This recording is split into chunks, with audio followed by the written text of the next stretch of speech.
Guys, credit to our guys. Beat a heck of a team. Illinois is a tremendous team. Tough-minded.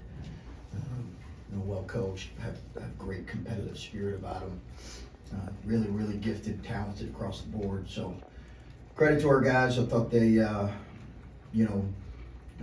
did not love our competitive spirit to start the game, and let them know that. But I thought after those first 5 minutes, our guys really brought it. Kyle Young was tremendous. I thought he was a real matchup problem and stuck his nose in there when it's hard when you're guarding a guy that size. So great win, and we'll move forward here to a really tough environment Sunday at Maryland. Okay, questions here in the room? We got mics on both sides. Just raise your hand. Coach, what's going through your mind there when they make that late run? Of course, Yeah. Had a couple of those recently, but and what were the keys for you to kind of stave that off there in the end? Well, I thought first of all the environment was fans were obviously highly engaged. I didn't love what some of the things they were saying to one of our players, to be honest with you. But I thought that was I just thought that was completely uncalled for. Completely uncalled for, and I'm always going to feel like that. I just don't think there's a place for it. Having said that, they were highly engaged and highly involved, and they stayed engaged the entire game, and it was made for a very difficult finish. Give them credit for the environment they created, because it spurred their team. And we've got obviously a really passionate fan base here, and it was a tough finish. And give their kids credit too. Now they made some tough shots. Frazier's, I think, one of the elite clutch shot makers in college basketball.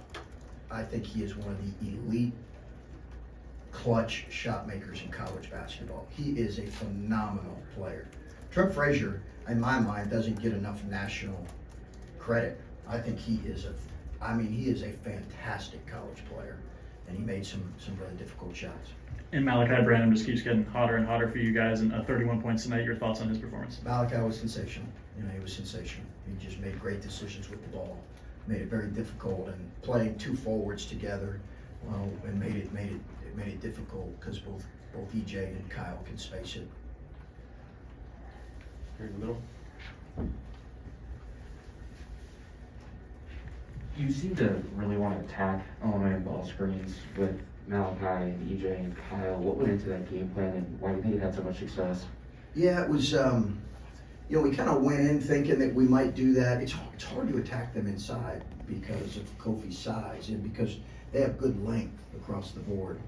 So your guy coming off the ball screen's got to be a real threat, or else Kofi's just going to park it in the paint and you're not going to get much. And our greatest guy off of ball screens that's the greatest threat is Malachi. So I think our change there at halftime was just to kind of ride that and see what came of it. And obviously it worked well there early, and we probably didn't go to it enough late, to be honest with you. Kyle Young, just the lift he gave you guys, he started the second half. You must have really liked what he did in the first half, obviously, but overall, just the lift that he gave you, and defending Coburn and also scoring. His competitiveness was phenomenal, just phenomenal. Just incredible. He just jump-started us, really, Steve, when we needed it. Because give Illinois credit, they took it to us those first 5 minutes. Give them credit. Absolutely took it to us, and we needed an injection of some competitiveness and also some good play, and he brought both. The journey here, 5 days ago, you lose to Iowa at home, double digits, and some people leave you for dead. And then overtime against Indiana, and still had something left in the tank here for Illinois tonight. Just what's going on with you guys right now, and what's left in the next 4 games, I guess? Well, we'll see. I think you know as well as I do that our group's a really resilient group, and Steve, we've talked about this, and coaches know this. You're gonna lose some tough games in this league, home and road. And I give Iowa credit; they beat us. They were tougher that night. you gotta be able to respond and come ready and try to fix the things that, but you gotta move forward, and, that's what we tried to do. And again, we played a terrific team here in Illinois, and we'll see if we can respond here in a couple days and play well in a very tough environment against a good team in Maryland.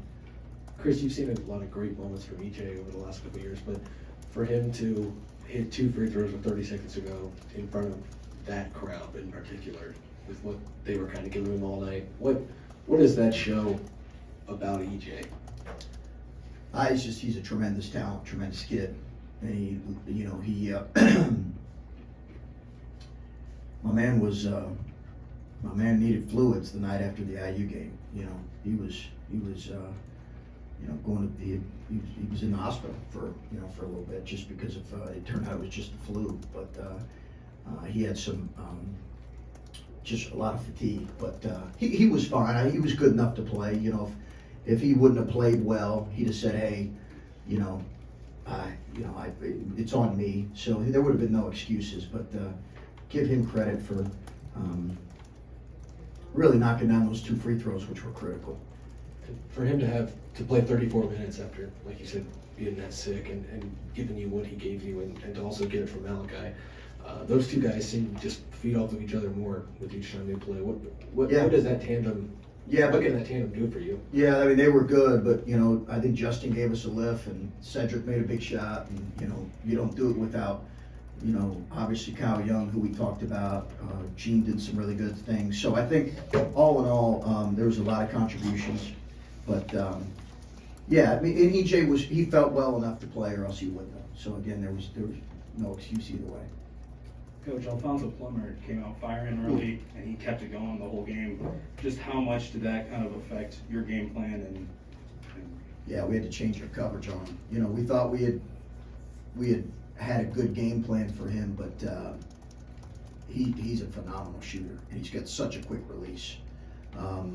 Their guard tandem, I think, is phenomenal. It's a really, really talented group, especially when you have a guy like as talented as Corbello coming off the bench. That's a really talented group. He's a phenomenal, catch and shoot guy, and I think I'm sure that excites Brad and the staff, going into the tournament, that you have guards of that level. And when you look at EJ on the defensive end, he had 4 blocks. He's just, how he does Yeah.